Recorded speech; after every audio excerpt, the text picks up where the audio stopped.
ನಮಸ್ಕಾರ. ಬನ್ನಿ ಇವತ್ತು ಒಂದು ತುಂಬನೇ ವಿಚಿತ್ರವಾದ, ನಂಬೋಕೆ ಆಗದ ಒಂದು ಕಥೆಯನ್ನ ಕೇಳೋಣ. ಒಬ್ಬ ರಾಜನ ಜೀವನ ಒಂದೇ ಒಂದು ಶಾಪದಿಂದ ಹೇಗೆಲ್ಲ ಬದಲಾಗುತ್ತೆ ಅಂತ ನೋಡೋಣ ಬನ್ನಿ. ಒಬ್ಬ ರಾಜ, ಪರಾಕ್ರಮಿ ರಾಜ, ಇದ್ದಕ್ಕಿದ್ದ ಹಾಗೆ ಹೆಣ್ಣಾಗಿ ಬದಲಾಗ್ಬಿಟ್ರೆ ಹೇಗ್ ಸಾಧ್ಯ ಅಲ್ವಾ? ಇದೇ ಪ್ರಶ್ನೆದಾನೇ ಇವತ್ತಿನ ನಮ್ಮ ಕಥೆಯ ಕೇಂದ್ರ. ಬನ್ನಿ ಈ ನಂಬಲ ಸಾಧ್ಯವಾದ ಕಥೆಯ ಆಳಕ್ಕೆ ಇಳಿಯೋಣ. ನಮ್ಮ ಕಥೆಯ ಹೀರೋ ರಾಜ ಸುದ್ಯುಮ್ನ. ಅವನೊಬ್ಬ ಸತ್ಯವಂತ, ನ್ಯಾಯವಂತ ರಾಜ. ಆದ್ರೆ ಒಂದು ದಿನ ಒಂದು ಸಣ್ಣ ಬೇಟೆಯ ಆಸೆ ಅವನ ಇಡೀ ಜೀವನದ ದಿಕ್ಕನ್ನೇ ಬದಲಿಸಿಬಿಡುತ್ತೆ. ರಾಜ ಸುದ್ಯುಮ್ನ ತನ್ನ ದೊಡ್ಡ ಸೈನ್ಯದ ಜೊತೆ ಸುಮೇರು ಪರ್ವತದ ಹತ್ರ ಇರೋ ಒಂದು ಕಾಡಿಗೆ ಹೋಗ್ತಾನೆ. ನೋಡೋಕೆ ಆ ಕಾಡು ದೇವಲೋಕದ ಹಾಗೇ ಇತ್ತು. ಆದ್ರೆ ಆ ಸೌಂದರ್ಯದ ಹಿಂದೆ ಒಂದು ದೊಡ್ಡ ರಹಸ್ಯ ಅಡಗಿತ್ತು. ಕಾಡಿನೊಳಗೆ ಕಾಲಿಟ್ಟಿದ್ದೇ ತಡ ಒಂದೇ ಒಂದು ಕ್ಷಣದಲ್ಲಿ ನಂಬೋಕೆ ಆಗದ ಒಂದು ಘಟನೆ ನಡೆದೋಗತ್ತೆ. ರಾಜ ಸುದ್ಯುಮ್ನ ಮತ್ತು ಅವನ ಕುದುರೆ ಇಬ್ರೂ ಹೆಣ್ಣಾಗ್ ಬದ್ಲಾಗ್ಬಿಡ್ತಾರೆ. ಇದೇನಿದು ವಿಚಿತ್ರ ಅಲ್ವಾ? ಅಯ್ಯೋ, ಈಗ ನಾನೇನ್ ಮಾಡ್ಲಿ? ಹೆಣ್ಣಿನ ರೂಪದಲ್ಲಿ ನನ್ನ ಅರಮನೆಗೆ ಹೇಗೆ ವಾಪಸ್ ಹೋಗ್ಲಿ? ನನ್ನ ರಾಜ್ಯವನ್ನ ಹೇಗೆ ಆಳ್ಲಿ? ಈ ಯೋಚನೆಗಳೇ ಅವನನ್ನ ಸುಡೋಕೆ ಶುರು ಮಾಡಿದ್ವು. ಅವಮಾನ, ನೋವು, ಗೊಂದಲ ಎಲ್ಲವೂ ಒಟ್ಟಿಗೆ. ಹಾಗಿದ್ರೆ ಈ ರೂಪಾಂತರಕ್ಕೆ ಕಾರಣವಾದದ್ರು ಏನು? ಇದರ ಹಿಂದಿನ ರಹಸ್ಯ ಏನು ಅಂತ ತಿಳ್ಕೋಬೇಕು ಅಂದ್ರೆ ನಾವು ಸಮಯವನ್ನ ಸ್ವಲ್ಪ ಹಿಂದಕ್ಕೆ ಓಡಿಸ್ಬೇಕು. ಯಾಕಂದ್ರೆ ಇದರ ಮೂಲ ಇರೋದು ಒಂದು ಹಳೆಯ ಶಾಪದಲ್ಲಿ. ಈ ಇಡೀ ಕಥೆಯ ಮೂಲಪುರುಷರು ಅಂದ್ರೆ ಸಾಕ್ಷಾತ್ ಮಹಾದೇವ ಮತ್ತು ದೇವಿ ಪಾರ್ವತಿ. ಹೌದು, ಅವರ ಒಂದು ಕ್ಷಣದ ಕೋಪವೇ ಆ ಇಡೀ ಕಾಡಿನ ಭವಿಷ್ಯವನ್ನೇ ಬರೆದುಬಿಟ್ಟಿತ್ತು. ಒಮ್ಮೆ ಏನಾಗತ್ತೆ ಅಂದ್ರೆ ಋಷಿಗಳು ಅಚಾನಕಾಗಿ ಶಂಕರ ಪಾರ್ವತಿ ಏಕಾಂತದಲ್ಲಿದ್ದಾಗ ಬಂದ್ಬಿಡ್ತಾರೆ. ಇದರಿಂದ ದೇವಿಗೆ ತುಂಬಾನೇ ಮುಜುಗರ ಆಗತ್ತೆ. ತನ್ನ ಪತ್ನಿಯ ಅವಮಾನವನ್ನ ಸಹಿಸೋಕಾಗ್ದೆ ಕೋಪಗೊಂಡ ಮಹಾದೇವ ಒಂದು ಶಾಪ ಕೊಡ್ತಾನೆ. ಇನ್ಮೇಲೆ ಈ ಕಾಡಿಗೆ ಕಾಲಿಟ್ಟ ಯಾವುದೇ ಗಂಡಸು ಹೆಣ್ಣಾಗ್ಲೀ ಅಂತ. ಹೀಗೆ ರಾಜಸುದ್ಯುಮ್ನ ಈಗ ಇಳ ಆಗಿದ್ಲು. ತನ್ನ ಹಿಂದಿನ ಜೀವನ, ಅಧಿಕಾರ ಎಲ್ಲವನ್ನೂ ಮರೆತು ಒಂದು ಹೊಸ ಗುರ್ತಿನೊಂದಿಗೆ ಆ ಕಾಡಲ್ಲೇ ಅಲೆಯೋಕೆ ಶುರು ಮಾಡಿದ್ಲು. ಹೀಗೆ ಅಲೆತಿರುವಾಗ ಒಂದು ದಿನ ಅವಳಿಗೆ ಬುಧನ ಭೇಟಿಯಾಗತ್ತೆ. ಬುಧ ಅಂದ್ರೆ ಚಂದ್ರದೇವನ ಮಗ. ಮೊದಲ ನೋಟದಲ್ಲೇ ಅವರಿಬ್ರಿಗೂ ಒಬ್ರ ಮೇಲೆ ಒಬ್ರಿಗೆ ಪ್ರೀತಿ ಹುಟ್ಟುತ್ತೆ. ಅದು ಒಂದು ಹೊಸ ಅಧ್ಯಾಯದ ಶುರುವಾಗಿತ್ತು. ಅವರ ಪ್ರೀತಿಯ ಫಲವಾಗಿ ಒಬ್ಬ ಮಗ ಹುಟ್ಟುತ್ತಾನೆ. ಅವನೇ ಮುಂದೆ ದೊಡ್ಡ ರಾಜನಾಗಿ ಪ್ರಸಿದ್ಧಿ ಪಡೆಯುವ ಪುರೂರವ. ಆದರೆ ಕಥೆ ಇಲ್ಲಿಗೆ ಮುಗೀಲಿಲ್ಲ. ರಾಜನ ಈ ಜೀವನದಲ್ಲಿ ದೈವಿಕ ಶಕ್ತಿಗಳಿಂದ ಒಂದು ದೊಡ್ಡ ಟ್ವಿಸ್ಟ್ ಸಿಗುತ್ತೆ. ಆದರೆ ಆ ಟ್ವಿಸ್ಟ್ ಅವನ ಕಷ್ಟವನ್ನ ಕಡಿಮೆ ಮಾಡ್ತಾ ಅಥವಾ ಇನ್ನಷ್ಟು ಜಾಸ್ತಿ ಮಾಡ್ತಾ? ನೋಡೋಣ ಬನ್ನಿ. ಈ ವಿಚಿತ್ರ ಸ್ಥಿತಿಯಿಂದ ಹೊರಬರಬೇಕು ಅಂತ ರಾಜ ಸುದ್ಯುಮ್ನ ತನ್ನ ಕುಲಗುರು ವಸಿಷ್ಠರತ್ರ ಹೋಗ್ತಾನೆ. ವಸಿಷ್ಠರು ನೇರವಾಗಿ ಮಹಾದೇವನನ್ನೇ ಪ್ರಾರ್ಥನೆ ಮಾಡ್ತಾರೆ, ರಾಜನಿಗೆ ಶಾಪ ವಿಮೋಚನೆ ಕೊಡಿ ಅಂತ. ವಸಿಷ್ಠರ ಪ್ರಾರ್ಥನೆಗೆ ಮಹಾದೇವ ಒಪ್ಕೊಳ್ತಾನೆ. ಆದ್ರೆ ಶಾಪವನ್ನ ಪೂರ್ತಿಯಾಗಿ ವಾಪಸ್ ತಗೊಳಕ್ಕಾಗಲ್ಲ. ಅದಕ್ಕೆ ಒಂದು ವಿಚಿತ್ರವಾದ ಪರಿಹಾರ ಕೊಡ್ತಾನೆ. ಸುದ್ಯುಮ್ನ 1 ತಿಂಗಳು ಗಂಡಸಾಗಿ ರಾಜನಾಗಿರ್ತಾನೆ, ಮುಂದಿನ ತಿಂಗಳು ಹೆಣ್ಣಾಗಿ ಇಳ ಆಗ್ತಾನೆ. ಒಬ್ಬಾ, ಎಂಥ ವಿಚಿತ್ರ ಅಲ್ವಾ?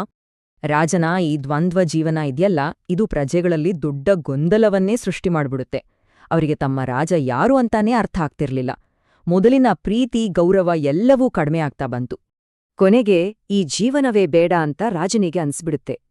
ಈ ನೋವಿನಿಂದ ಹೊರಬರ್ಬೇಕು ಅಂತ ಅವನು ರಾಜ್ಯಭಾರವನ್ನೇ ತ್ಯಜಿಸಿ ಸತ್ಯವನ್ನ ಹುಡುಕಿಕೊಂಡು ಆಧ್ಯಾತ್ಮಿಕ ದಾರಿಯಲ್ಲಿ ಹೊರಟುಬಿಡ್ತಾನೆ. ತಪಸ್ಸಿನಲ್ಲಿ ಮುಳುಗಿದ್ದಾಗ ಅವನಿಗೆ ದೇವಿಯ ದರ್ಶನವಾಗುತ್ತೆ. ಆಗ ಅವನು ಒಂದು ಪ್ರಶ್ನೆ ಕೇಳ್ತಾನೆ, ತಾಯಿ, ನಾನು ನಿಜವಾಗ್ಲೂ ಯಾರು? ಗಂಡ್ಸೋ ಹೆಣ್ಣೋ? ನನ್ನ ನಿಜವಾದ ಸ್ವರೂಪವಾದ್ರೂ ಯಾವುದು?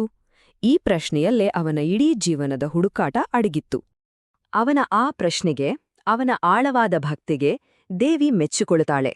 ಅವಳು ಅವನಿಗೆ ದೇಹದ ಎಲ್ಲ ಗುರುತುಗಳನ್ನು ಮೀರಿದ ಒಂದು ವರವನ್ನು ಕೊಡ್ತಾಳೆ. ಅದುವೇ ಮೋಕ್ಷ, ತನ್ನಲ್ಲೇ ಒಂದಾಗುವ ವರ. ನೋಡಿ, ಈ ಕಥೆ ನಮ್ಮ ಮುಂದೆ ಒಂದು ದೊಡ್ಡ ಪ್ರಶ್ನೆಯನ್ನ ಇಡುತ್ತೆ. ನಮ್ಮ ನಿಜವಾದ ಗುರುತು ನಮ್ಮ ದೇಹದಿಂದ ನಿರ್ಧಾರವಾಗುತ್ತಾ ಅಥವಾ ನಮ್ಮ ಭಕ್ತಿ, ನಮ್ಮ ಕರ್ಮದಿಂದ ನಿರ್ಧಾರವಾಗುತ್ತಾ? ಬಹುಶಃ ರಾಜ ಸುದ್ಯುಮ್ನನ ಈ ರೂಪಾಂತರದ ಕಥೆಯ ನಿಜವಾದ ಪಾಠ ಇದೇ ಇರಬೇಕು.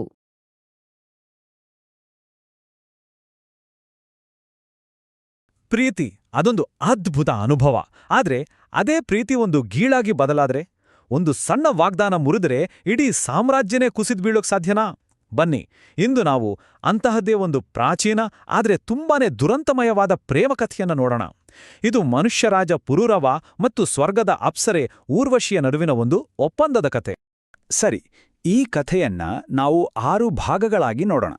ಅವರಿಬ್ಬರ ಮೊದಲ ಭೇಟಿಯಿಂದ ಶುರುಮಾಡಿ ಆ ವಿಚಿತ್ರವಾದ ಒಪ್ಪಂದ, ಅದು ಗೀಳಾಗಿ ಬದಲಾಗಿದ್ದು, ಕೊನೆಗೆ ಅದೇ ಪ್ರೀತಿ ಅವನನ್ನ ಹೇಗೆ ಪತನದ ಹಾದಿಗೆ ತಳ್ಳಿತು ಅಂತ ಹಂತವಾಗಿ ತಿಳಿದುಕೊಳ್ಳೋಣ.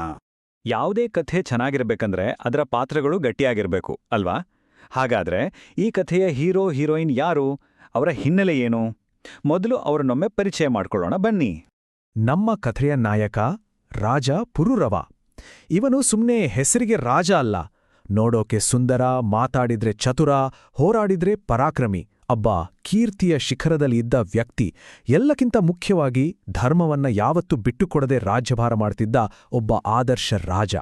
ಅವನ ಆಳ್ವಿಕೆಯಲ್ಲಿ ಎಲ್ಲವೂ ಪರ್ಫೆಕ್ಟ್ ಆಗಿತ್ತು ಅಂತಾನೆ ಹೇಳ್ಬೋದು. ಈಗ ಕತೆಗೆ ಒಂದು ಟ್ವಿಸ್ಟ್ ಸಿಗುತ್ತೆ.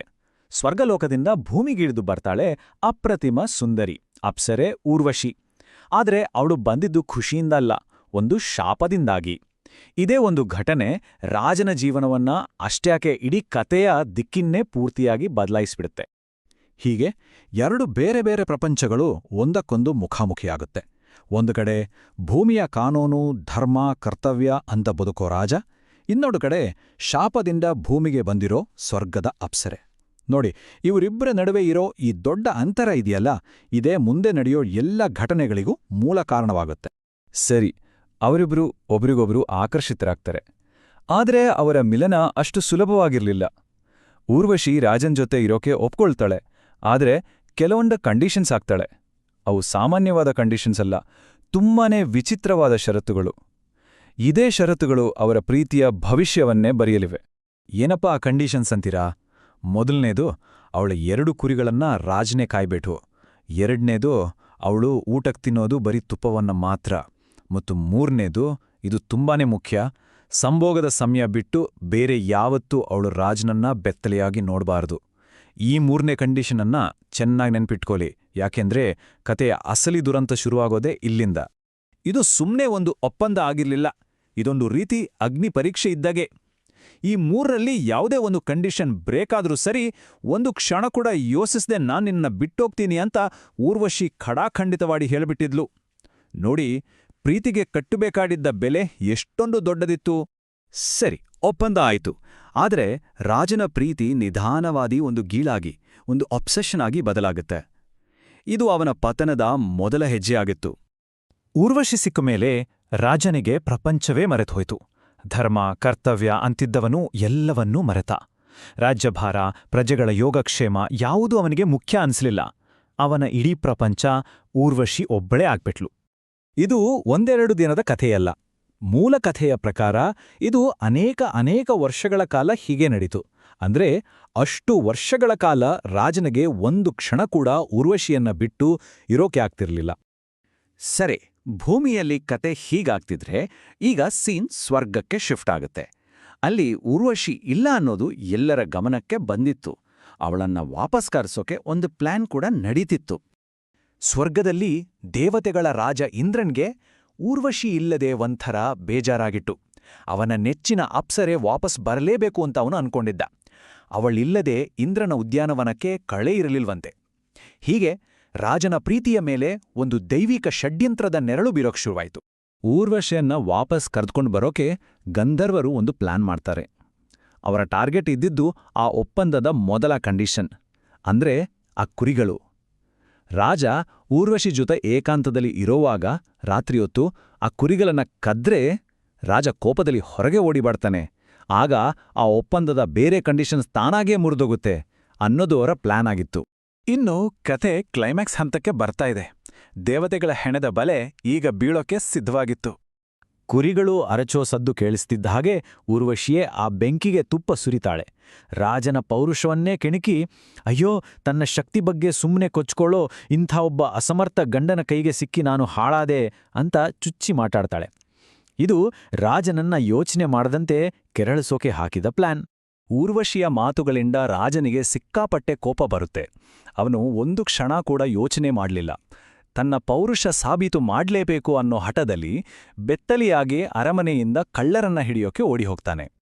ಇದು ಆ ದೈವಿಕ ಪ್ಲಾನ್ನ ಕೊನೆಯ ಹಂತ. ಗಂಧರ್ವರು ಆಕಾಶದಲ್ಲಿ ಒಂದು ದೊಡ್ಡ ಮಿಂಚನ್ನ ಸೃಷ್ಟಿ ಮಾಡ್ತಾರೆ. ಇಡೀ ಜಾಗ ಫಳಫಳ ಅಂತ ಬೆಳಗುತ್ತೆ. ಆ ಒಂದು ಕ್ಷಣದಲ್ಲಿ ಊರ್ವಶಿ ಬೆತ್ತಲೆಯಾಗಿ ನಿಂತಿದ್ದ ರಾಜನನ್ನ ನೋಡ್ಬಿಡ್ತಾಳೆ. ಅಷ್ಟೇ, ಆ ಮೂರನೇ ಮತ್ತು ಅತಿ ಮುಖ್ಯವಾದ ಕಂಡೀಷನ್ ಮುರಿದುಹೋಯ್ತು. ಒಪ್ಪಂದ ಮುರಿತು ಅಂದ್ರೆ ಅದರ ಪರಿಣಾಮ ಕೂಡ ತಕ್ಷಣವೇ ಆಯ್ತು. ಕೊಟ್ಟ ಮಾತಿನಂತೆ ಊರ್ವಶಿ ಆ ಕ್ಷಣವೇ ರಾಜನ ಕಣ್ಮುಂದೆಯೇ ಗಾಳಿಲಿ ಕರಗಿ ಹೋದ ಹಾಗೆ ಮಾಯವಾಗ್ಬಿಡ್ತಾಳೆ. ಊರ್ವಶಿ ಹೋದ ಮೇಲೆ ರಾಜನ ಕತೆ ಏನಾಯ್ತು? ಆ ಒಂದು ಘಟನೆ ಅವನ ಮೇಲೆ ಎಂಥ ಪರಿಣಾಮ ಬೀರಿತು ಅಂತ ಈಗ ನೋಡೋಣ.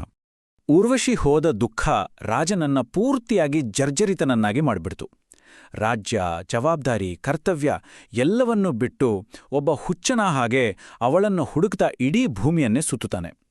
ಎಷ್ಟೋ ವರ್ಷಗಳ ನಂತರ ಕುರುಕ್ಷೇತ್ರದಲ್ಲಿ ಕೊನೆಗೂ ಅವನಿಗೆ ಊರ್ವಶಿ ಮತ್ತೆ ಕಾಣಿಸಿಬಿಡ್ತಾಳೆ. ಆದ್ರೆ ಅವಳನ್ನ ಮತ್ತೆ ನೋಡಿದ್ದು ಅವನಿಗೆ ಖುಷಿ ಕೊಡ್ಲಿಲ್ಲ. ಊರ್ವಶಿ ಅವನಿಗೆ ಸಮಾಧಾನ ಮಾಡೋ ಬದಲು ಒಂದು ತಣ್ಣನೆಯ ಕಠೋರ ಸತ್ಯವನ್ನ ಹೇಳ್ತಾಳೆ. ಒಂದು ತೋಳು ಯಾವತ್ತೂ ಮನುಷ್ಯನನ್ನ ಪ್ರೀತಿಸೋಕೆ ಸಾಧ್ಯ ಇಲ್ಲ, ಹಾಗೇನೇ ನಮ್ಮಂತಹ ಅಪ್ಸರೆಯರ ಶುದ್ಧ ಪ್ರೀತಿ ಯಾವತ್ತೂ ಮನುಷ್ಯರಿಗೆ ಸಿಗೋದಿಲ್ಲ. ಈ ಮಾತುಗಳು ರಾಜನ ಮುರಿದ ಹೋದ ಹೃದಯವನ್ನ ಮತ್ತಷ್ಟು ಪುಡಿಪುಡಿ ಮಾಡಿಬಿಡುತ್ತೆ. ಕೊನೆಗೆ ರಾಜನ ಗತಿ ಇದೇ ಆಗುತ್ತೆ. ಇಷ್ಟೆಲ್ಲ ಆದ್ಮೇಲೂ ಆ ಪ್ರೀತಿಯ ಗೀಳಿನಿಂದ ಅವನಿಗೆ ಹೊರಗೆ ಬರೋಕಾಡ್ಲೇ ಇಲ್ಲ. ಅವನ ಹೃದಯ ಊರ್ವಶಿಯ ಪ್ರೀತಿಯ ಬಂಧನದಲ್ಲಿ ಶಾಶ್ವತವಾಗಿ ಸಿಕ್ಕಿ ಹಾಕ್ಕೊಂಡ್ಬಿಡ್ತು. ಹಾಗಾದ್ರೆ ಈ ಕಥೆಯಿಂದ ನಾವೇನ್ ಕಲಿಬಹುದು? ಇದು ಅತಿಯಾದ ಪ್ರೀತಿಯ ಅಪಾಯದ ಬಗ್ಗೆ ಹೇಳೋ ಕಥೆಯೇನಾ, ಅಥವಾ ಮನುಷ್ಯರು ಮತ್ತು ದೇವತೆಗಳ ನಡುವೆ ಯಾವತ್ತೂ ಸೇರಿಸಲಾಗದ ಒಂದು ಅಂತರ ಇದೆ ಅಂತ ಎಚ್ಚರಿಸೋ ಕಥೆಯೇನಾ? ಈ ಪ್ರಶ್ನೆಯನ್ನ ನಿಮ್ಮ ಯೋಚನೆಗೆ ಬಿಟ್ಟು ಈ ಕಥೆಯನ್ನ ಇಲ್ಲಿಗೇ ಮುಗಿಸೋಣ.